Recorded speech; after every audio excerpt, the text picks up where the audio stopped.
Hi friends, welcome to my channel or Facebook page. যদি আপনার চ্যানেলটা দেখছেন বা ইউটিউব থেকে, দয়া করে আমার চ্যানেলটাকে সাবস্ক্রাইব করবেন, লাইক করবেন, কমেন্ট করবেন এবং ভালো লাগলে শেয়ার করবেন। যদি আপনারা চ্যানেল এই ভিডিওটা দেখছেন ফেসবুক পেজ থেকে, তাহলে অবশ্যই আমার চ্যানেলটাকে বা ফেসবুক পেজটাকে লাইক করবেন, কমেন্ট করবেন এবং ভালো লাগলে শেয়ার করবেন। কারণ আপনাদের ভালোবাসায় নিঃসন্দেহে এই পর্যন্ত এসেছি। আপনাদের ভালোবাসায় আরও অনেক উপরে উঠব, শুধুমাত্র আপনাদেরকে সঠিক ইনফরমেশান দিই। আগামী, নিশ্চয়ই আপনারা জানেন যে আগামী 13ই জুলাই এই টেট বিষয়ে একটা আন্দোলন আছে। 13ই জুলাই 2026 টেট বিষয়ে আমাদের পশ্চিমবঙ্গে একটা আন্দোলন ডাকা হয়েছে। তো যখন 3রা জুলাই 2026 সংগ্রাম যৌথ মঞ্চের সঙ্গে পশ্চিমবঙ্গ রাজ্যের চিফ অ্যাডভাইজার সুব্রত গুপ্ত মহোদয়, ফিনান্স সেক্রেটারি বা বিভিন্ন দপ্তরের সেক্রেটারির সঙ্গে একটা যে বৈঠক হয়েছিল, সে বৈঠকেও কিন্তু ভাস্কর ঘোষ মহোদয় একবার টেট নিয়ে পরিষ্কার বাতাবরণ দেন। তখন সেখানে যেটুকু আমি জানতে পেরেছি, যেটুকু আমি আমার খবর থেকে জানতে পেরেছি, যে সুব্রত গুপ্ত মহোদয় বলেছিলেন যে যেহেতু আপনারা 13 তারিখ আন্দোলন ডেকেছেন, যে আন্দোলন আর আলোচনা তো একসঙ্গে পাশাপাশি হতে পারে না, তাই এই বিষয়টি পরে আলোচনা করব, এই ব্যাপারটা এখানে না আলোচনা করাটাই ভালো।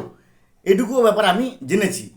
আমার জানা ভুল হতে পারে, যদি ভুল হয় আমি ক্ষমা প্রার্থী, যদি ঠিক হয় তাহলে আপনারা কমেন্টে বলুন যে সঠিকটা কী হয়েছে। তো এই ব্যাপারে আমি বলতে যাচ্ছি যে এটা সরকার মেনে নিক বা না নিক, 13ই জুলাই 2026 আমাদের পশ্চিমবঙ্গে একটা সর্বাত্মক টেট আন্দোলন আমরা করতে যাচ্ছি।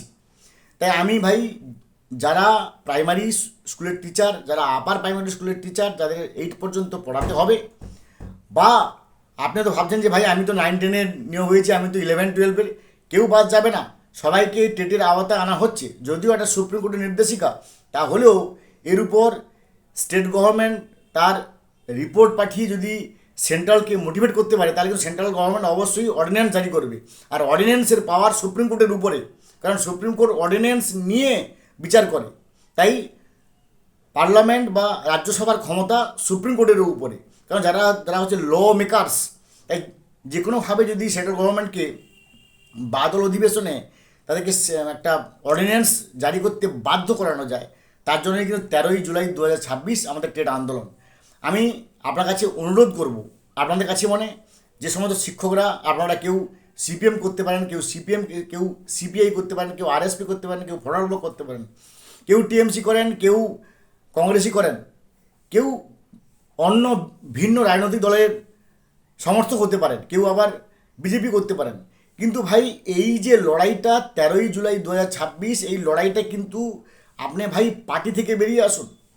মনে রাখবেন, যদি দরজা দিয়ে কোনো খারাপ খবর ঢুকে, তাহলে জানলা দিয়ে সব পার্টি বেরিয়ে যাবে। তাই আগে আমাদের বাঁচতে হবে। তার জন্য টেট থেকে নিষ্কৃতি পাওয়ার জন্য সরকারের কাছে আমরা একটা আন্দোলন থাকবে। এই ব্যাপক আন্দোলনে সাড়া দেওয়ার জন্য সবাই 13ই জুলাই 2026 আসুন, সবাই আমরা একত্রিত হয়ে একটা ভয়ঙ্কর সর্বাত্মক আন্দোলন করি। ভয়ঙ্কর কেন? ভয়ঙ্কর মানে কখনোই আমরা ল ব্রেক করব না, আইনের মধ্য দিয়ে সরকারের কাছে নিঃসন্দেহে মাথা নত করে দাবি দেওয়া করব। তাহলে এই কারণে ভয়ঙ্কর যে আমাদের আন্দোলনটা যাতে এত সর্বাত্মকভাবে ছড়িয়ে পড়ে, এই মর্মে যে টেট ভাই 2010 সাল আগে আমরা নিয়োগ হয়েছি, আমরা কেন স্কেপগোট হব? We are being scapegoated. তাই স্কেপগোট না হওয়া যেন সবাই আসুন আমরা আন্দোলনে সামিল হই। ভালো থাকুন, have a good day, thanks.